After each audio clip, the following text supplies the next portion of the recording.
All right, good day, everyone. Welcome back to our channel. We appreciate you for following our video series up to this moment and want to hope that you've learned one or two things from our previous videos. So today we want to be talking about a safe period for pregnancy. But before we go into that, we urge you to subscribe to our channel. We want your support on this channel.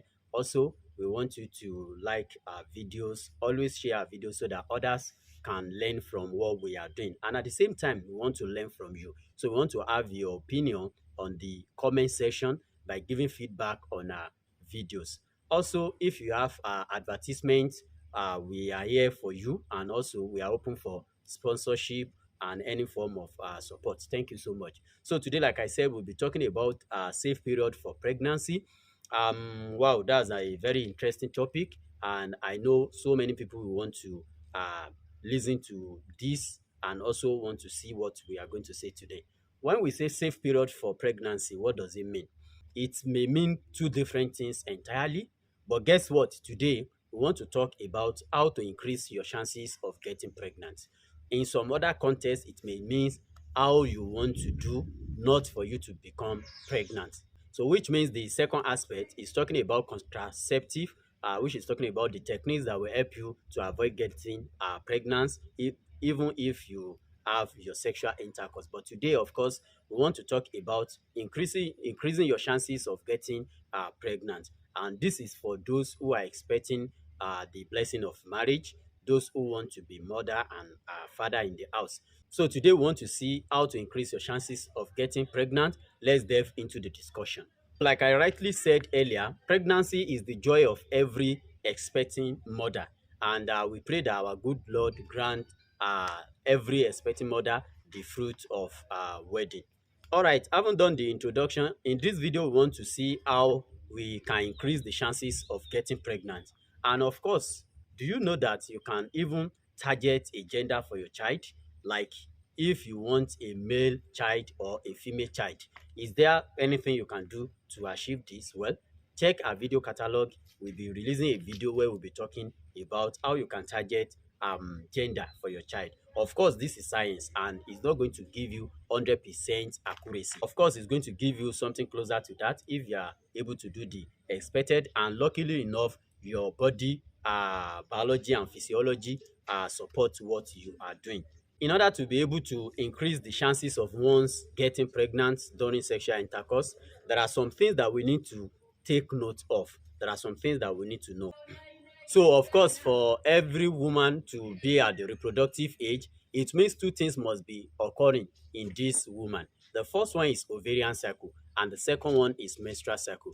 And we know that for every menstrual cycle to begin, then there must be an ovarian cycle going on. So, we want to look at these two things, but I will not be bothering you with the terminologies or jargons of embryology, but I will just go straight into the point to explain my point so that you get me very well. So when we are talking about menstrual cycle, I will be concentrating more on talking about the menstrual cycle because that is, of course, what we can see.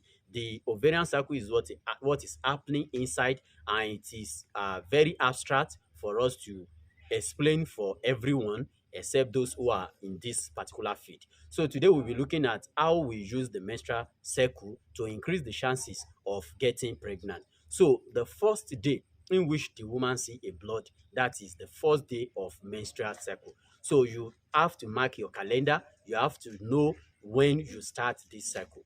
Now, when you mark the calendar, which is day one of your menstrual cycle, then you look at the number of days in which you menstruate for. For some people, it may be 3 days, some it may be 4 days, some it may be 5 days. But of course, it varies among individual. Now, when you mark the beginning of this, then you try to note the end of this particular cycle. So when you know the end of this cycle, in some people it is just 28 days. In some people it might even be up to as more as 32 days.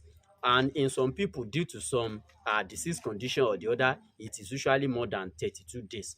But we'll be talking basically from 28 to 32 days in this video. So for any woman who has a cycle of 28 to 32 days, what we are going to talk about today is, of course, talking about you in particular. Why those who have other calendar they can use the knowledge of what we'll be explaining to try and see what they can do as regards theirs. Since we have been able to discuss about the menstrual cycle and we're able to establish the fact that the first day of bleeding means the starting day, which is day one of the menstrual cycle. Then the last day. So for every woman want to target this method must at least study her menstrual cycle for about 3 consecutive months. So for this woman will be able to know the number of days in her calendar, then she will be able to adopt this method that we want to talk about. So after knowing the number of days in her calendar, the next thing is to know when she's at highest level of fertility. So this is what we want to target now. Highest level of fertility. And highest level of fertility occurs from day 8 to day 19 of the menstrual cycle. From day 8 to day 19 of the menstrual cycle. So this is when the woman has highest level of fertility. So of course, for the woman who want to achieve pregnancy, she must try to intensify sexual activities at this particular period. So this will help her to get egg fertilized by a sperm that is released by her husband. So, and as a result of this, this will of course increase the chances of getting pregnant. After targeting the woman's menstrual cycle and trying to get the days in which this woman have peak of her fertility, then the next thing is to look at her partner, which is her husband. So because we know that to achieve pregnancy, there must be a kind of correlation between the woman and her husband. So the man who is going to impregnate or deliver the spermatozoa that is going to fertilize the egg of this woman should also target some things. A part of what this man should target is he should be able to try and avoid having sexual intercourse in days closer to this period that is going to have intercourse with the woman, maybe with the woman of course also. So he should reduce having intercourse before that period. So at that period which the woman is having her highest peak of fertility, then the intercourse should be intensified. The reason for this is because of course at some point in time the man may have low sperm count, or there may be forms of deformity with his spermatozoa, or the spermatozoa may be not too active. But when he avoid having intercourse before this time, at that time there is going to be high concentration of spermatozoa so in the semen. So and when the man ejaculate, there will be much more numbers of spermatozoa in the ejaculate that will actually swim to try to go and fertilize the egg. And we know that the higher the number of spermatozoa, the higher the competition for the fertilization. And when the competition for fertilization increases, then definitely one out of these sperms might be able to fertilize the egg. So we do hope you've learned one or two things from this video. We want you to share it. We want to have your feedback in the comment section. And don't forget to subscribe to our channel. In our next video, we'll be talking about how to avoid pregnancy, which is also a safe period. Thank you so much for being with us. Bye for now.